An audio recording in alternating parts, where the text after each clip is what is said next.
자, 반갑습니다. 자, 오늘 70페이지.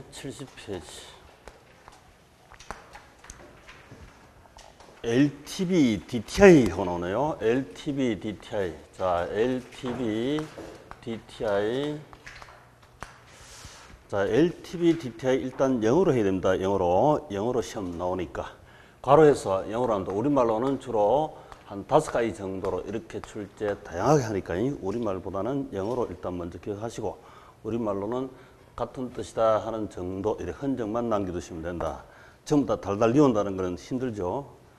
자, 가장 많이 쓰는 말이 이제 주택 담보, 밸류, 주택 가치 대비 바로 론 대부액 금액 비율. 자, 이건 T로 설명하시면 편하다. 자, 공식으로 하는 말고 전부 다 T로 합시다. 이랬습니다. 자, 10억짜리 아파트입니다. 10억짜리 주택에 7억 빌리면 LTV가 몇 프로다?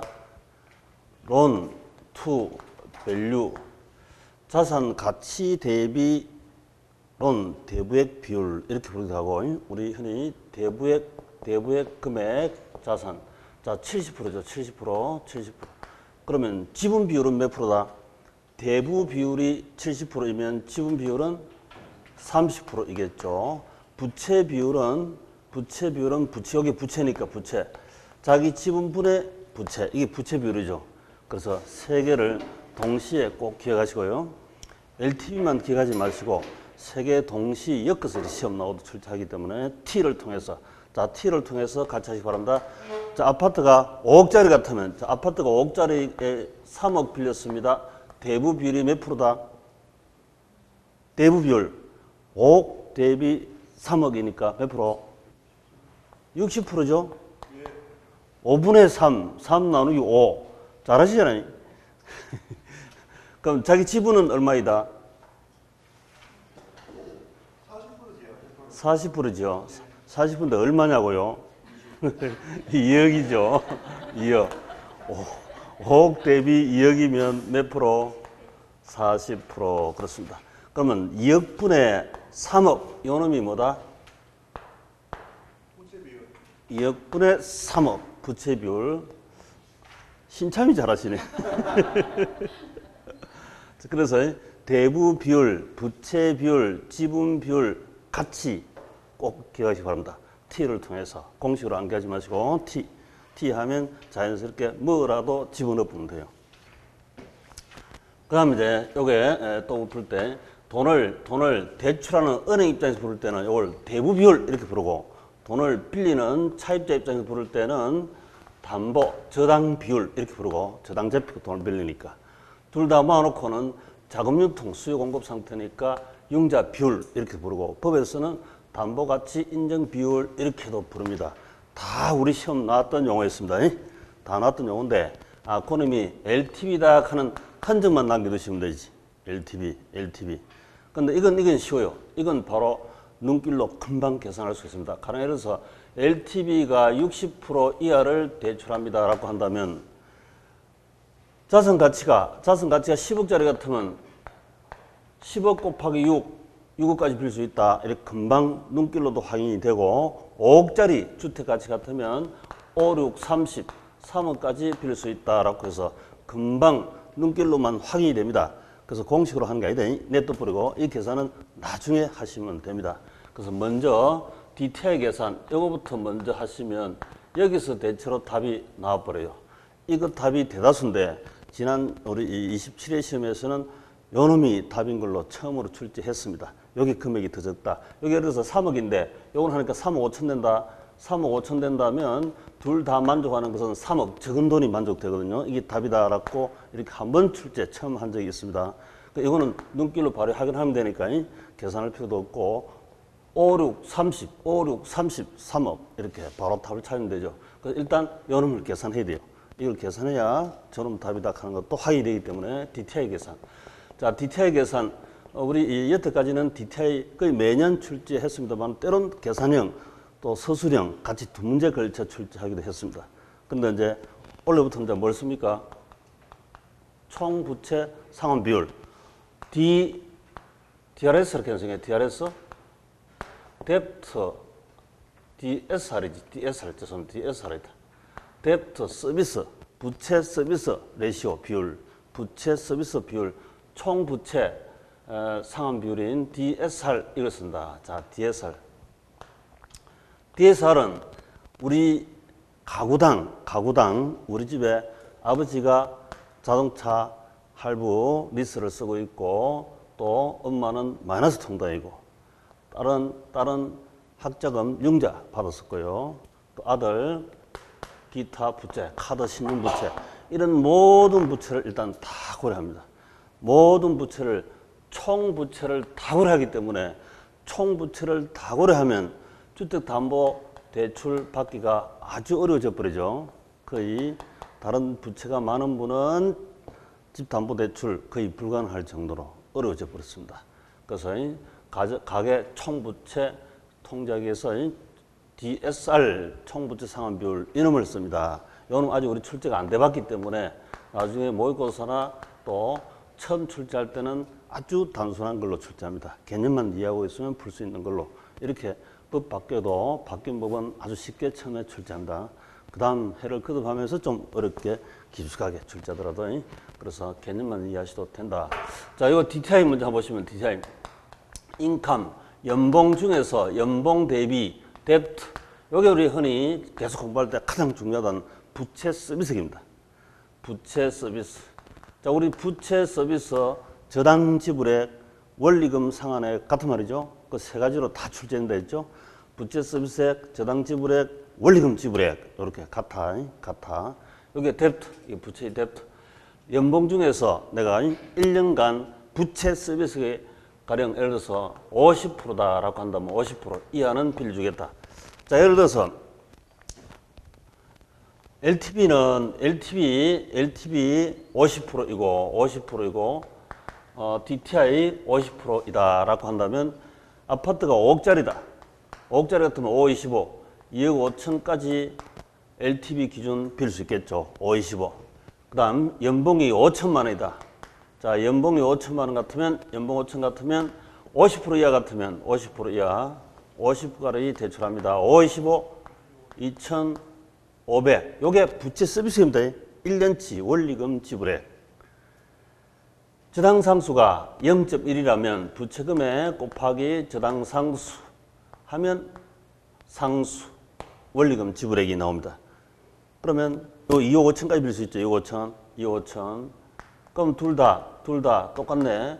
그래서 어느 거라도 2억 5천 기준이다라고 하면 되는데 만약에 이 50%인데 기타 부채 이 냉수인마가 냉미집 하면서 사업 자금 빌리가 은행에 빌려서 이자 지불한 게 1년에 1억 빌려가지고 5%, 500만 원 지급한대요. 그럼 주택담보대출은 2천만 원까지 빌릴 수 있지, 2천만 원. 그러면 저당상수가 0.1이라면 나눠버리면 2억밖에 못 빌립니다. 주택담보대출로. 그래서 2억 5천하고 2억하고 적으니까 요놈 기준이다. 이렇게 하면 되죠. 2억 5천 기준. 부채 금액 곱하기 저당상수 하면 상수. 원리금 지불액이 나옵니다. 주택담보대출 1년간 원리금 지불액. 기타 부채 500만 원 있으면 이렇게 500만 원 빼야 되죠. 사업자금 1억, 1년에 5%. 1억에 5% 곱하면 500만 원 아닙니까? 500만 원 지출하고 나머지 주택담보대출 1년간 갚아야 할 돈 부채 서비스액이다. 2천만 원. 그런데 이제 이게 총 부채 상환 비율에서는 1억에 대한 이자 지불액만 차감하는 게 아니고 원금 지불액도 차감하면 됩니다. 원금 지불액. 사업자금뿐만이 아니라 아까 말씀드린 그런 각종 총부채에 대한 원리금 지불액 전부 다를 빼버린다고. 그럼 빼고 나면 이게 예를 들어서 이게 1,500만 원이다. 모든 부채. 그럼 주택담보대출은 1,000만 원밖에 못 빌리잖아요. 그 점점 줄어드는 거예요. 이게 부채 서비스액이 주택담보 부채 서비스 점점 감소하기 시작합니다. 자, 말로 하니까 괜히 좀 어려운데요. 나중에 실제 기출문제 풀면서 이렇게 확인하시면 되겠습니다. 자, 그거 한번 읽어보면 LTV, DTI. 자, LTV는 공식으로 하지 말자 이랬습니다. T로 해서 대부 비율, 저당 비율, 부채 비율 동시에 전부 다 메꾸기. 그 다음 DTI. 자, DTI는 공식 보니까 분모는 연소득, 연봉, 분자는 원리금 상환액인데 주택에 대한 원리금 상환액 요게 이제 부채 서비스액 우리 통상적으로 얘기하는 것이고 그다음에 더하기 기타 이자만 있잖아요. 기타 이자만 있는 게 DTI인데 이제 원래부터는 DSR 적용하기 때문에 기타 이자만 들어가는 게 아니고 기타 원리금 그 속에 원금도 들어가야 됩니다. 원금 하나 적어봅시다. 기타의 원금 이자 이 말이죠. 자, 둘 비교하시면 연간 상환 능력 관련성은 DTI 기준이다. 자, 연봉을 5천 벌어가지고 빚 갚는데 2,500 쓰고 나머지 2,500 먹고 살아라 이 말이죠. 50%는 빚 갚는 데 쓰고 50%는 먹고 살자 이런 얘기입니다. 만약에 60%에 같으면 60%는 빚 갚는 데 쓰고 3천만 원, 2천만 원 먹고 살자 이 말이겠죠. 이렇게. 그래서 요거는 상환 능력이 있냐 없냐 소득 기준이다. 그 다음 대출기간 관련성으로 볼 때는 대출기간이 10년짜리보다는 20년, 30년짜리 길수록 이 부채 서비스 금액이 줄겠죠. 원리금 상환액이 줄어들 거 아닙니까? 그러면 여기에 줄어들면 당연 차입액이 늘어나겠죠. 2억, 2억 5천, 3억 더 많이 빌릴 수 있습니다. 당연하죠. 그래서 대출기간에 영향받는 것이 DTI 기준이다. 그 다음 부동산 이외 대출도 고려한다. 그게 이제 DSR 기타 이자라든지 또 DSR 총 원리금 다 고려한다.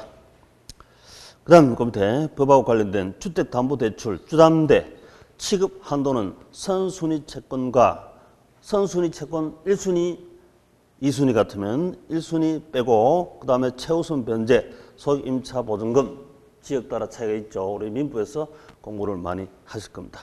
그 차감하고 계산해야 합니다. 대체로 일반적으로는 은행에 DSR 가면 이게 선순위 아닙니까? 이게 선순위니까 그대로 계산합니다만은 이거 앞선순위가 있다면 그걸 빼고 해야지 당연히 빼고 해야지. 자, 기출. 주택 저당 대출의 기준인 LTV와 DTI가 변경되면 주택 수요가 변화될 수 있다. OX. 이게 정부에서 방침을 정해서 정부에서 전국 은행에 시행합시다라고 하면 이게 정책 금융에 들어가는 거고 정부에서 시행하니까 정책 금융이고 알아서 미리 가령 예를 들어서 작년 7월부터 국민은행에서는 미리 DSR을 도입해서 시행을 했습니다. 각 은행별로 자기들이 책정하기도 합니다. 그러면 당연히 이게 강화되면 당연 주택 수요가 증가한다, 감소한다. DSR이 강화될수록 주택 수요가 감소되죠. 수요 감소. 지금 현재는 수요 감소 추세입니다. 이렇게 수요 감소. 그래서 시장에 많은 영향을 미치고 있습니다. 자, 그다음 LTV가 주택의 담보 가치를 중심으로 대출 규모를 결정하는 기준이고 차주 상환 능력 DTI는 차입자의 소득 연봉 기준으로 대출 규모를 결정하는 기준이다. 맞죠? 우리 크게는 두 가지입니다. 크게는 내 아파트 담보자산 가치 이거는 특정 시점이죠. 스톡 기준이고 그 다음 나의 연봉 가유순 세세라든지 내 연봉은 있죠. 연봉 이걸 기준하면 이거는 유량 기준이죠. 유량 플라입니까? 1년간 소득이니까 유량 요거는 특정 시점에 자산 담보 가치 기준이니까 스톡 기준. 그래서 자산 담보 기준도 있고 또 유량 기준인 소득 기준도 있다. 두 가지. 기본적으로 저량 유량 하면 다 들어가는 거죠. 맞습니다. 자, 다음 그럼 이제 한국주택금융공사. 자, 한국주택금융공사. 주택금융공사다. 자, 이걸 영어로 쓰면 코리아 하우징 파이낸스 코퍼레이션. 너무 기니까 그냥 HF 이렇게 씁니다. HF 마케팅 해외 마케팅도 많이 해야 되니까 HF. 자, 그러면 이건 이제 금융 분야이고 정책 금융 분야이고 정부의 정책 중에서 금융 분야이고 실물 분야는 어디서 한다? LH죠. LH 한국 랜드 하우징 코퍼레이션 이렇게 해서 토지 주택 금융공사 이렇습니다. 한국토지주택금융사. 실물 분야는 LH에서 하고요. 금융 분야는 바로 HF에서 시행한다. 그죠? 전체, 정책, 정부 정책. 그 다음에 이거 말고도, HF 말고도, 우리 이 HF가 시험 많이 나올 때 한 2문제씩 나와요. 여기 관련 한 2문제씩 튀어나옵니다. 그래서 잘 아셔야 되는데, 내가 HF 한국주택금융사 사장 부임도 안 받았는데, 업무 파악도 해야 되고, 좀 알아야 됩니다. 설정 이렇게 좀 아셔야 돼. 이 말고도, 우리 주택, 기금이 있습니다. 기금. 얘도 운용, 기금T, 원정 문제 한 번씩 튀어나오기도 하고요. 이거 말고 또 요즘 HUG 하는 게 있다. HUG 이게 뭐죠? HUG? 하우징, 어번, 주택, 도시, 거런티, 보증공사라 있습니다. 주택, 도시, 보증공사가 95년도 생겼어요. 2015년 생겼어요. 여기 업무 이쪽으로 많이 좀 이관도 되고 상당 부분 관심이 많아야 합니다. 실무상도 많이 연결되어 있어요. 그래서 HF나 HUG, 주택도시보증공사 말이 처음에는 조금 매끄럽지 못할 겁니다. 요놈하고 특히 작년에도 출제됐죠. 당연히 출제됐습니다. 지문 하나로만 출제됐지만 한 문제짜리도 출제 충분히 다 가능하죠. 그래서 금융 쪽에는 정책금융은 주로 여기서 움직인다. 자, 주요 업무 MS 발행합니다. 자, MS 발행한다. MS 모기지, 백어드, 시큐리티. 1차 모기지를 백어드 담보를 잡고 2차 파생증권을 발행한다. 좀 이따 우리 볼 테고요. 요 발행과 그 뒤에다가 지급 보증 이렇게 같이 하나 씁니다. 지급 보증. MS 산 사람에게 이거 부도 안 난다. 지급 보증한다 이 말이. 한국주택금융사에서 보증해 주니까 정부에서 보증하는 건 다름없죠.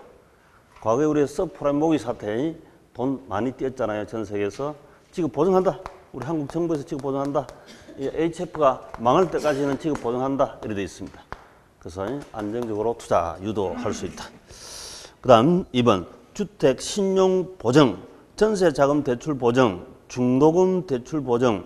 우리 전세 자금 서민 보증도 해주고 이거 우리 전세 공인중개사 방 얻으러 오시면 이런 것도 하나씩 설명해 주면 좋아요. 그 사람이 아하 새로운 걸 또 하나 전달해 주시네 해서 좋게 받으래서 쉽게 또 장기 저리 대출 받아서 투자할 수 있죠. 전세방을 얻을 수가 있고요. 중도금 대출 보증.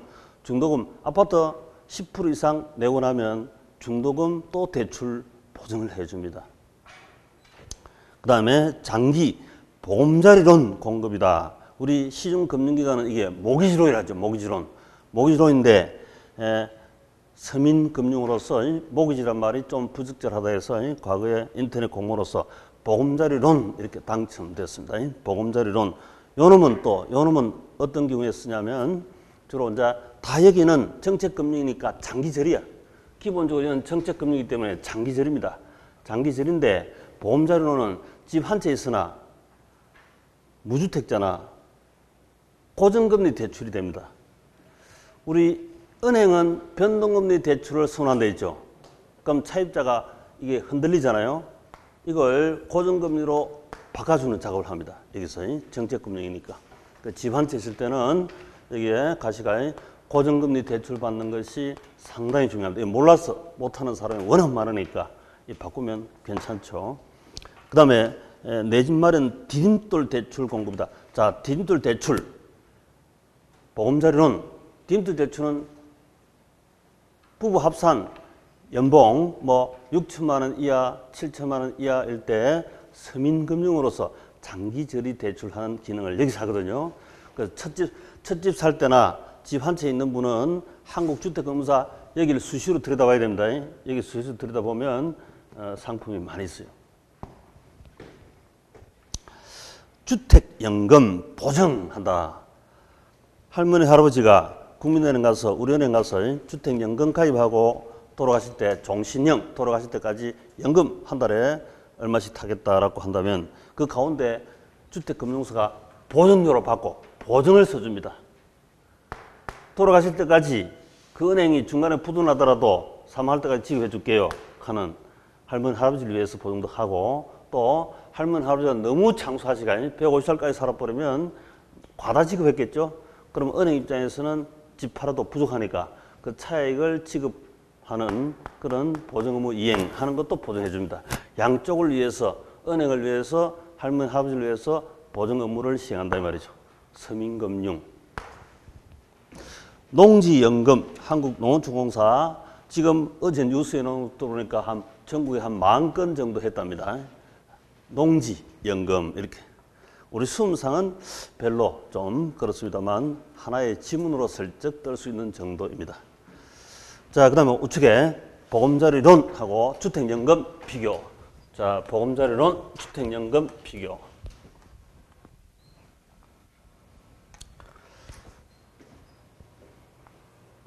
보금자리론은 집 살 때. 자, 3억짜리 아파트 1억 빌리고 내 돈 2억. 이때 3억을 모기지론, 3억을 은행에 담보 잡고 그다음 론 대출 받는 1억. 여기 이제 모기지론 이걸 한국주택금융사는 보금자리론 이렇게 부릅니다. 내용은 같은 건데 보금자리론 이렇게 명칭을 부른다 이거죠.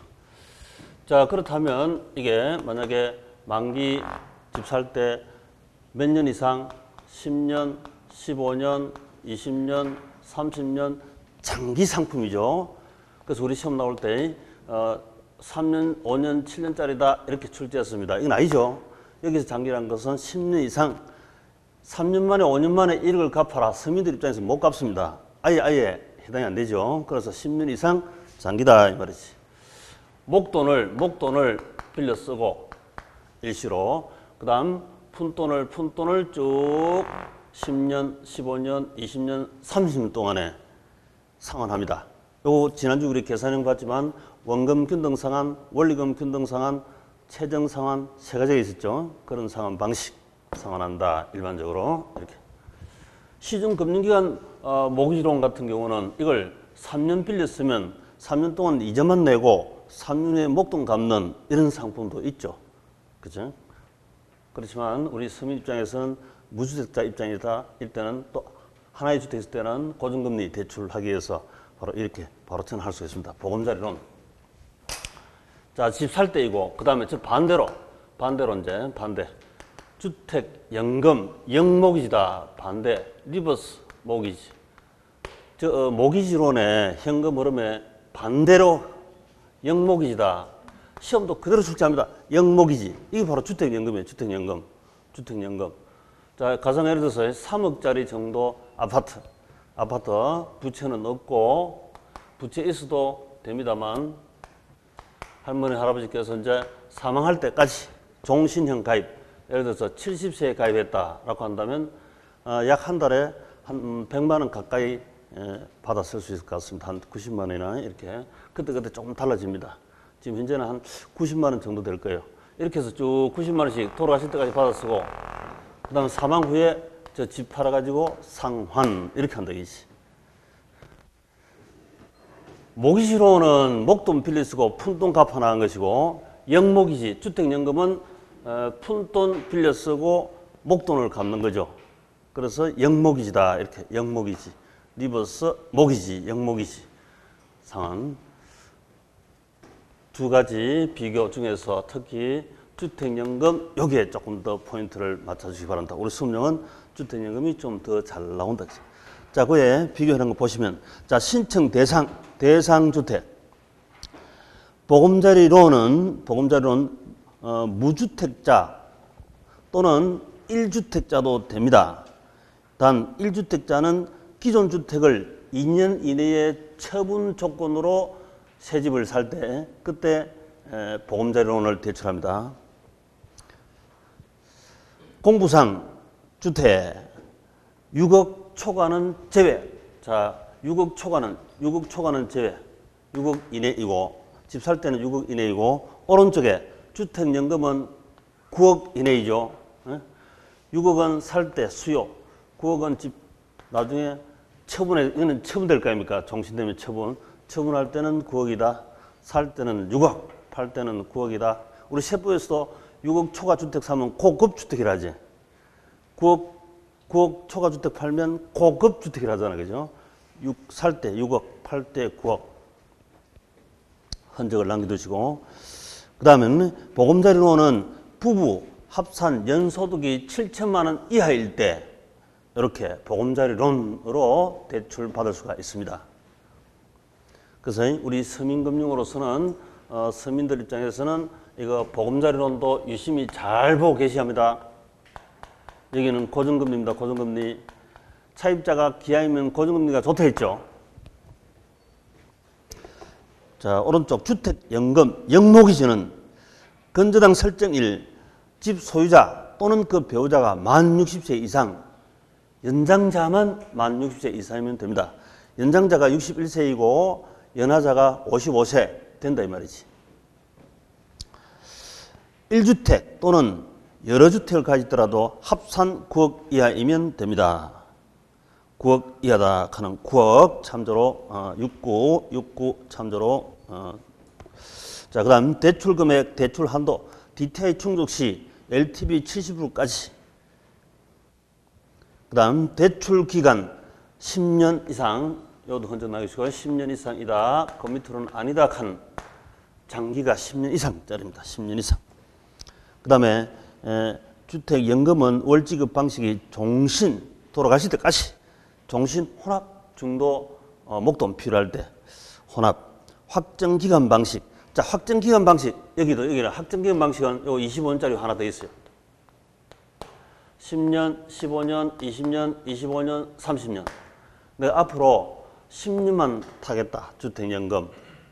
그럼 종신형보다 70세 가입하면 보통 지금 70세 가입하면 약 100세 평균 기준으로 돼 있거든요. 그럼 이제 70세 같으면 앞으로 30년 더 가신다라고 가정한 거죠. 근데 10년만 타겠다 하면 많이 타겠죠. 많이 주겠지. 15년 하면 많이 줄 겁니다. 20년 하면 얘보다는 적게 주겠지만 30년 해도 통계하고 같이 가잖아요. 70세 가입하면. 그래서 확정기간 방식 이런 것도 있고 종신형.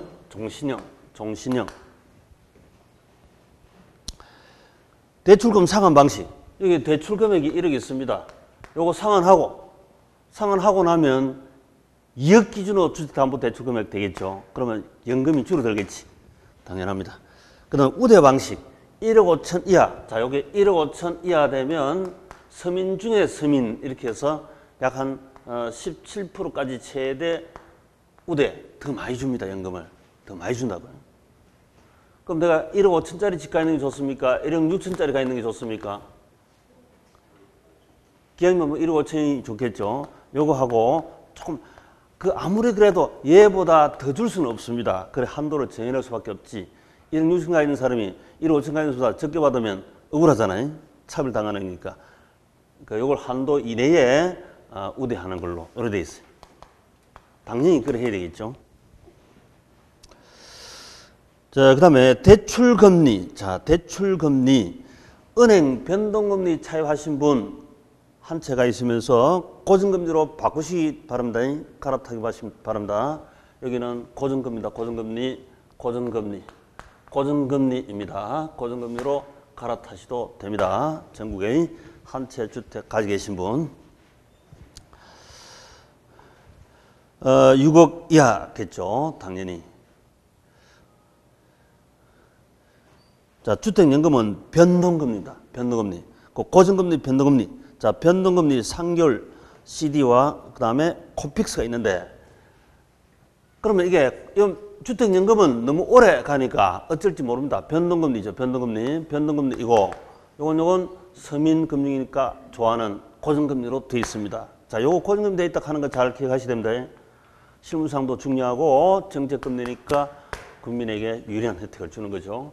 자, 요건 변동금리라. 변동금리. 요 푼돈 다 쓰니까 뭐 변동금리인데, 다음 변동금리는 우리 기준금리에다가 가산금리가 있죠. 가산금리를 0.1포인트 이걸 하락시킵니다. 0.1%를 인하시켜 줍니다. 그래서 변동금리 중에서 약간 저금리다 이 말이죠. 저금리. 거기다 하나 적어놓고요. 가상금리 0.1% 인하. 그 다음 매월 지급금액이 대출금액 곱하기 저당상수. 자, 여기 보시면, 이거 매월 1억 차입하고 곱하기 저당상수. 자, 저당상수. 저당 차입금액 1억은 알고 상수를 곱하면 상수가 나옵니다. 이 상수가 원리금 균등상환 아닙니까? 원리금 균등상환 할 이유는 고정금리니까 원리금 균등이 되는 거죠. 그래서 여기에 저당상수가 곱해진다 하는 흔적도 남겨두시는 게 좋고, 그 다음 주택연금은 감채기인계수라. 자, 감채기인계수입니다. 한 번도 이게 출제 안 됐습니다만은 될 수도 있습니다. 출제 안 된 걸 찾다 보면 이런 걸 이제 출제를 하는 거죠. 자, 100세 기준으로 되어 있기 때문에 지금 현재 100세. 100세일 때 이 아파트 3억짜리가 1년에 예를 들어서 약 2.5% 상승한다. 2.5% 상승하면 1 더하기 2.5% 이렇게 해서 70세 가입하면 앞으로 30년 후에 이게 미래가치 아니겠습니까? 이게 통계적 미래가치입니다. 저 미래가치를 미리 알고 있어요. 저렇게 계산하면 미래가치가 나오니까. 그럼 미래가치를 알고 연금 얼마씩 줄지 이걸 계산해 봐야 되거든. 계산. 이 연금이 바로 기금이죠. 그래서 그게 감채액 미래가치는 알고 기금 계산하고 싶다. 그래서 감채 기금계수를 곱하면 바로 기금이 나옵니다. 기금. 요 기금이 바로 주택연금이잖아. 그죠? 그 바로 기금에다가 주택연금 이렇게 써놓으시고 기금 요게 주택연금이다. 감채 기금계수를 곱하면 된다. 우리 셋째 아들, 셋째 딸 많이 했죠? 저는 셋째 아들이고 저당상수는 감채 기금은 셋째 딸이다 이랬는데 셋째 딸.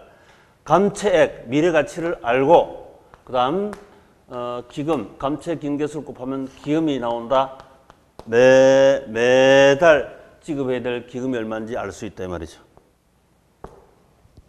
그럼 수명이 건강하신 분이 주택연금 가입하는 게 좋겠습니까? 비실비실한 사람이 가입하는 게 좋겠어요? 오래 살 분이 가입하는 게 좋다. 100세 초가 사실 분이 가입하는 게 좋다. 빨리 돌아가신 분이 가입하는 게 좋다. 종신형은 오래 사신 분이 더 낫겠죠. 유리하겠지. 건강하시면 더 유리하겠지. 이후에 만약에 올해 120살까지 사셔가지고 주택 가격이 4억인데 연금 타선 게 5억이다. 그러면 더 많이 타셨죠. 1억 더 받았은 것, 이건 바로 한국주택금융공사가 보증을 썼으니까 한국주택금융공사가 보증의무 이행으로 우리은행에 갖다 준다 이지 1억을. 그래서 법정 상속인이 부담할 의무는 없다. 그래서 오래 사실수록 누구 계시면서 돈을 못 쓰니까 손주들이 용돈 써가면서 오래 사실수록 좋겠지.